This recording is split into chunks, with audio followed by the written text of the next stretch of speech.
Façamos um exercício, então, de análise histórica. Pensem no mundo em que nós vivemos. Atualmente, esse mundo dispõe de uma série de dispositivos, de representações que nós poderíamos chamar de fantásticas. Adianto, religiosidade, a mitificação do mundo, a manipulação do sobrenatural, o fantástico, são primos. São primos que convergem em termos de alimentarem expectativas em relação ao mundo e atenderem uma parte dessas expectativas em termos de conhecimento do mundo. A religiosidade, a mitificação, repito, mas também essas formas de lidar com o inexplicável e as fantasias em relação a esse mundo, são dados da nossa realidade. Contam uma parte da história do que é a nossa sociedade atualmente. Sérgio Buarque de Holanda, cujo Visão do Paraíso foi publicado em 1959, a primeira edição, defende a seguinte ideia. Leio aqui a primeira página do primeiro capítulo do Visão do Paraíso, Experiência e Fantasia.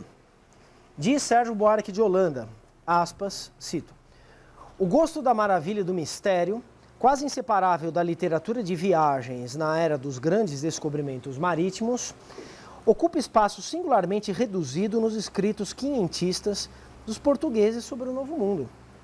Ou porque a longa prática das navegações do mar-oceano e o assíduo trato das terras e gentes estranhas já tivessem amortecido neles a sensibilidade para o exótico, ou porque o fascínio do Oriente ainda absorvesse em demasia os seus cuidados, sem deixar margem a maiores surpresas, a verdade é que não os inquietam, aqui, os extraordinários portentos, nem a esperança deles.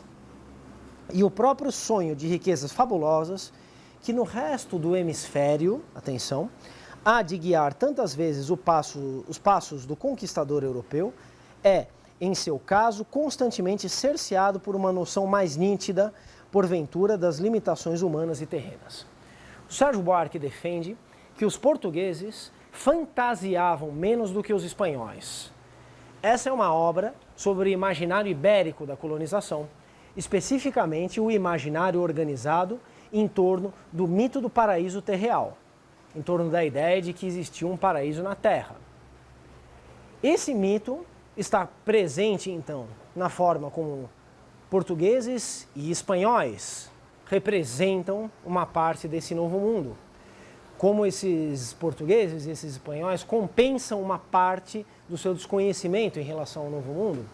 Como esses portugueses e espanhóis metabolizam algumas das expectativas que eles nutrem em relação ao novo mundo. Mas, segundo Sérgio Buarque, os espanhóis são mais fantasiosos do que os portugueses. E nesse sentido, prossegue então a tese do Sérgio Buarque de Holanda, nesse sentido, os portugueses são mais arcaicos do que os espanhóis. Eles são mais medievais do que os espanhóis. Os espanhóis, ao imaginarem mais, ao fantasiarem mais, se mostram mais modernos nessa época do Renascimento do que os portugueses. Os portugueses estão mais numa sintonia medieval, num certo ceticismo em relação ao mundo que não é visto, que não é conhecido. Essa, então, é a tese do Sérgio Buarque de Holanda que ele desenvolve aqui nessa obra, repito, uma obra muito importante. Poder-se-ia contestar, claro, essa caracterização, então, do ambiente das grandes navegações, do ambiente mental das grandes navegações, do ambiente cultural, como sendo, então, um ambiente mais moderno na medida em que mais fantasioso, um ambiente mais tradicional na medida em que mais cético. Porque existem, então, elementos no próprio caldo cultural do Renascimento europeu, que mostram o quê? Mostram justamente a postura que Sérgio Buarque crê ser uma mais arcaica, uma postura, enfim, de uma certa cientificização do mundo, uma matematização das representações de mundo, conforme mostrado pelo historiador português Vitorino Magalhães Godinho, num texto que vocês leram também para uma aula anterior. O que eu quero dizer? Essa caracterização, então, do moderno como fantasioso, né, como mais fantasioso, e do arcaico como mais cético, é uma caracterização contestável. Eu não referendaria ipsis literis por completo essa tese, mas é uma tese que é um excelente ponto de partida para a observação, então, desse conjunto de fenômenos que nós estamos englobando aqui por esse título, sob esse título, né? O imaginário da colonização. O mito do paraíso terreal é um componente desse imaginário, né? É um componente central. Né? O que diz esse mito? Repito, há um paraíso na própria Terra. Há um paraíso místico transcendente, mas há um local da própria Terra que é paraíso. Esse local seria caracterizado, então, por abundância de recursos naturais, exuberância da paisagem, ares temperados, né? Condições absolutamente favoráveis de sobrevivência, riquezas abundantes. Ora, nesse pequeno corolário do paraíso terreal que eu acabo de dar, vocês já podem ver um corolário de interesses, de necessidades dessa Europa em expansão nos séculos XV e XVI. Não é? Então, quando se diz que o paraíso é caracterizado pela abundância de alimentos, de frutos, de comidas, isso traduz uma Europa traumatizada por suas crises de subsistência. Quando se diz, então, que há abundância de riquezas, de metais preciosos, isso traduz uma Europa que está se tornando progressivamente mercantilista. Quando se fala, então, de climas temperados, né, nem muito quente, nem muito frio, isso traduz uma Europa que vive às voltas com seus rigores das estações do ano. Né? O paraíso terreal é, de certo modo, aquilo que a Europa gostaria de encontrar. Daí, cria-se, então, no imaginário, esse lugar. O que há de concreto, então, nesse lugar não é o lugar em si, mas é o conjunto de elementos responsáveis pela sua materialização como ideia, porque as ideias são realidades em si mesmas. Tá claro isso, pessoal? Sim?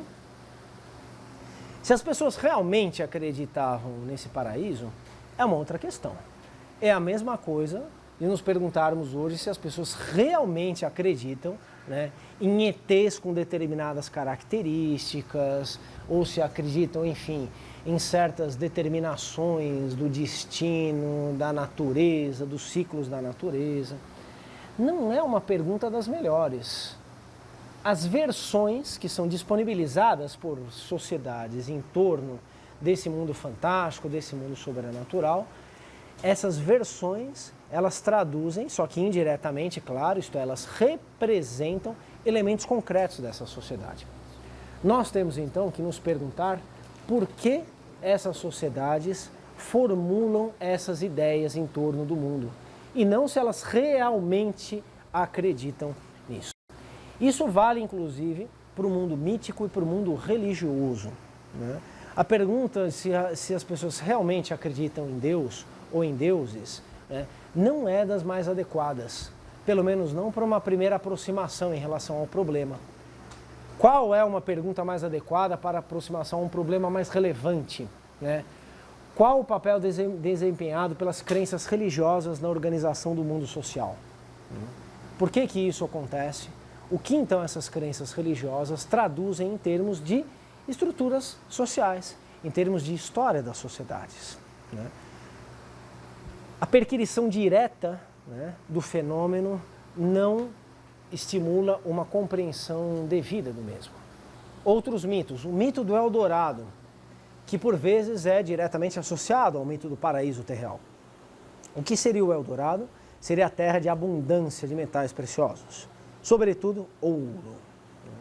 Uma terra a ser descoberta, a ser encontrada, assim como o próprio paraíso terreal.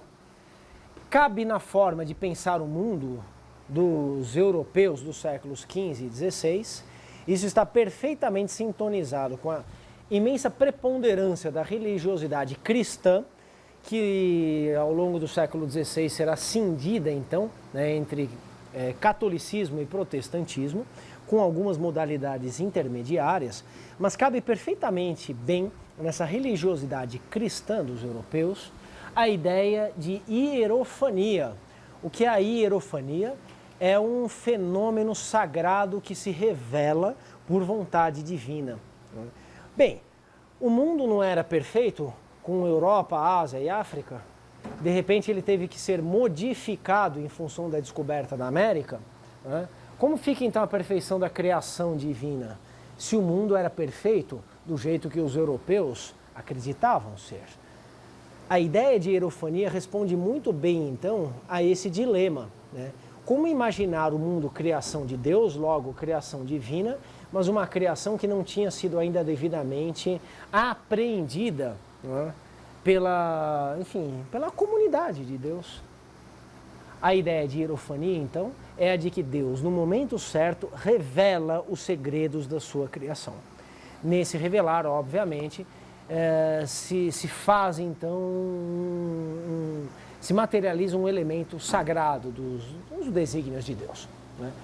Essa ideia de hierofania, então, ela vai preenchendo certos espaços desse imaginário europeu, que está traduzindo aqui, espero que vocês estejam se convencendo disso, uma visão de mundo europeia desses séculos XV e XVI. Né? Porque, afinal de contas, o Eldorado deveria ser encontrado, porque os desígnios de Deus acabam por se revelar. Então, os europeus de fato estão buscando o Eldorado. Mas vocês podem dizer, e isso é razoável, né? Mas esse tal de Eldorado, na verdade, é uma mina de ouro. Não é muito diferente disso, né? Só que é um pouco mais do que uma mina de ouro.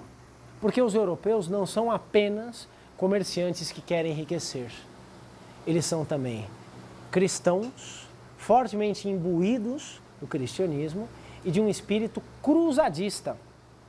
Esse espírito cruzadista foi trabalhado, por exemplo, pelo historiador português Luiz Felipe Tomás. Né? Mostra, então, né, que há um desejo de expansão material, há uma motivação básica de expansão de ordem material, mas isso caminhando sempre par e passo com a expansão dessas formas de pensar o mundo, expansão de estruturas mentais, que são também, né, formas de intervenção no mundo.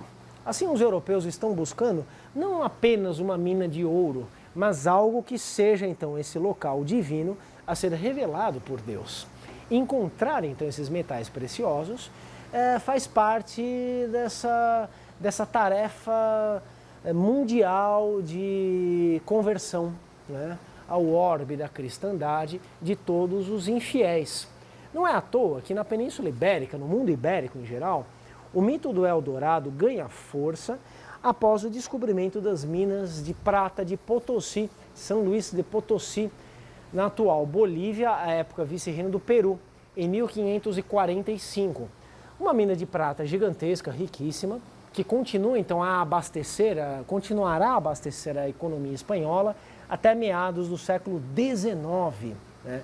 Ainda existe hoje lá na Bolívia, né, a cidade de Potosí, a mina de Potosí, que é explorada, mas já em dimensões muito menores do que era à época, em compensação com uma tecnologia melhor, né, uma tecnologia mais aprimorada, porque é uma tecnologia péssima para os trabalhadores, para os mineiros de Potosí, que sofrem horrores com as condições de trabalho lá, mas isso aí é uma circunstância, enfim,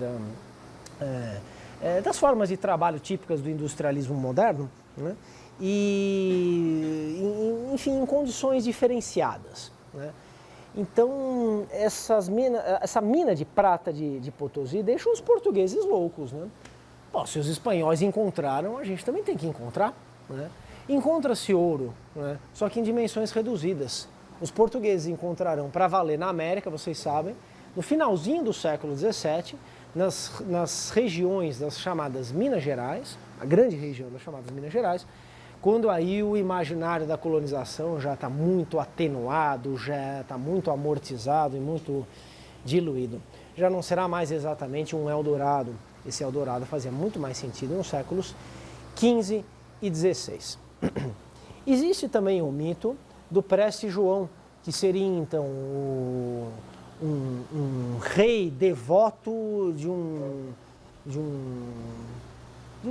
reino longínquo, né, que se imaginava que ficaria então para as bandas da Ásia, no Extremo Oriente, não se sabia exatamente aonde, mas um rei cristão, um rei fortemente devoto, que ajudaria então os ibéricos na sua tarefa de cristianizar o mundo, né? Um mito que revela então essa dimensão fortemente cruzadista da expansão europeia dos séculos XV e XVI. Até aqui falamos então de lugares a serem encontrados, né? Então, o paraíso terreal, o Eldorado, né? O reino da cristandade distante, né? Existe também, por exemplo, o mito das Amazonas, né? Essas cavaleiras guerreiras, né? Que, enfim, seriam guerreiras terríveis, que governariam um reino próprio e que andariam nuas, né? Enfim, explicações psicanalíticas aí podem ser consideradas como anacrônicas, mas de qualquer forma elas são num primeiro momento irresistíveis, né? Então, o mito das Amazonas também diz respeito a um lugar desconhecido e a gente diferente que estaria nesse lugar. Sérgio Buarque de Holanda faz referência então ao mito de São Tomé, ou Zumé, ou Sumé, que é uma espécie de mescla, né, entre mitos nativos da América, né, e o cristianismo europeu, missionário, né, que coloca então na figura de São Tomé um apóstolo que, tendo feito sua pregação no Oriente e tendo sido morto por infiéis no Oriente, teria ressuscitado no continente americano e teria aberto um caminho, né, terrestre, que os indígenas, alguns indígenas, chamavam de Peabiru, que supostamente ligaria o Oceano Atlântico ao Oceano Pacífico. Isto é, um mito que articula então esse espírito evangelizador, cruzadista, né, dos portugueses, que articula então elementos locais e que diz respeito às necessidades de sobrevivência também nesse mundo ainda muito inóspito aos europeus, aos portugueses, que é o novo mundo, né? Pronto. São 5 componentes aí, enfim, existem muitos outros que interagem, que dialogam uns com os outros, que se metamorfoseiam e que oferecem um panorama bastante razoável desse conjunto de ideias acerca do novo mundo, né? Bem, Laura de Mello e Souza, que é professora aqui da casa, numa obra que consta da minha bibliografia, chamada O Diabo e a Terra de Santa Cruz, analisa como há uma dualidade, né? Não é um maniqueísmo, mas é uma dualidade que organiza também um conjunto dessas ideias, desse imaginário da colonização, né? Em torno do Novo Mundo, especificamente da Terra de Santa Cruz, né? Como um lugar benigno e um lugar maligno, né? Então, ser uma espécie de paraíso, uma espécie de inferno, né? Essa disputa, então, entre os atributos positivos e negativos da Terra colonizada pelos portugueses, encontra um espaço de realização, de enunciado, nos próprios nomes inicialmente atribuídos a essa terra, né? Então diz ela que Terra de Santa Cruz tende então a cristianizar a terra, ao passo que Brasil tende a mercantilizar a terra, né? Mas o Brasil também tende a infernizar a terra, porque o Brasil pode ser a chama associada ao fogo e ao inferno, né? Então, na recusa de se utilizar termos laicos ou termos demonizadores, né, na recusa se encontraria então o reforço de expressões que tenderiam então a edenizar essa terra. Esse é um processo então que organiza inclusive visões acerca da fauna, da flora e dos habitantes do Novo Mundo, que por vezes podem ser criaturas bestiais, por vezes podem ser criaturas celestiais. Os habitantes menos, né? Os animais podem ser perfeitamente positivados dessa maneira, né? Mas mesmo os habitantes, quando não são bestiais, quando não são completamente selvagens, eles são então conversíveis, não é? Eles são suscetíveis de receberem esse dispositivo da expansão cultural da Europa, que é a fé cristã, né? Então temos aí também um conjunto de atitudes e de ideias analisados nesse livro, O Diabo e a Terra, de Santa Cruz. Isso é bastante interessante.